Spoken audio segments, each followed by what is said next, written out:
3 men stood in front of a furnace heated 7 times hotter than normal. Their hands were tied behind their backs. The soldiers, ordered to throw them in, walked too close to the opening. The heat killed those soldiers instantly before the prisoners even reached the flames. The king gave the 3 men one last chance: bow to the statue or go in. They already knew exactly what that fire could do. They'd just watched it happen to men standing several feet away from them.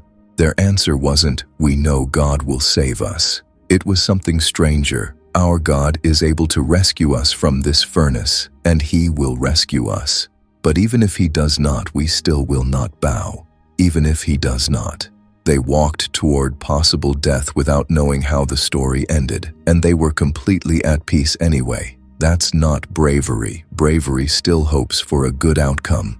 This was something else, something psychologists actually have language for, even if they've never opened a Bible to find it. So what's actually happening inside a person who can say that and mean it? Most peace runs on a simple trade. I'll be calm once I know things will turn out fine. Take away the guarantee and the calm disappears with it. That's how most human brains are wired to handle uncertainty. Certainty in, peace out. Shadrach, Meshach, and Abednego didn't have that trade available. No certainty, no guarantee, and the peace stayed anyway. The book of Proverbs names the actual mechanism behind that. Trust in the Lord with all your heart, and lean not on your own understanding. Not lean on a good outcome. Not lean on finally understanding why this is happening. Lean on Him, specifically, instead of the information. That's the real hidden shift. Most people anchor their peace to the answer. These 3 anchored their peace to a person. Psychologists have a name for something close to this. It's called locus of control. Some people believe their sense of security depends entirely on circumstances they can personally manage. Others locate that security somewhere outside themselves. People who trust God completely have moved their locus of control outside their own understanding, outside the outcome itself, into the character of someone they believe is good, no matter what happens next. That's a real mental operation, not a personality trait some people are simply born with. It's not the absence of fear. It's fear meeting something it can't out-argue.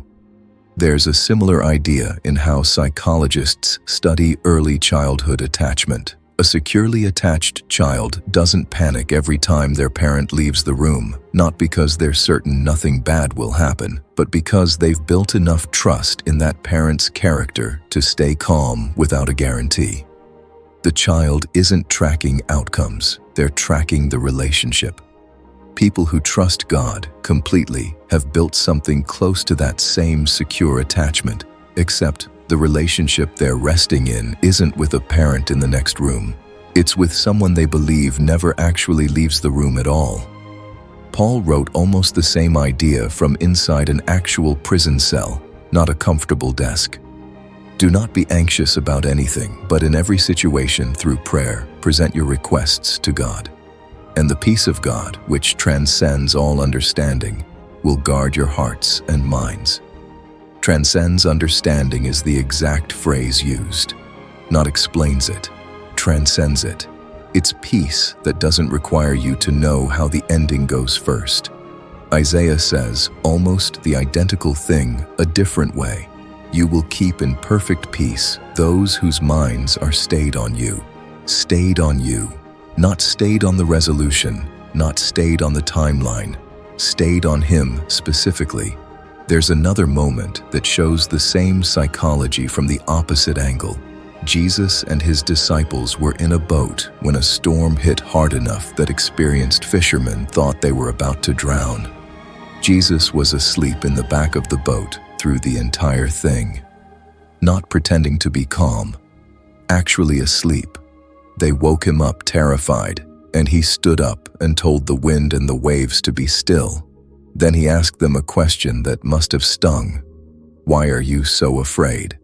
Do you still have no faith? He wasn't asleep because He didn't know the storm was real.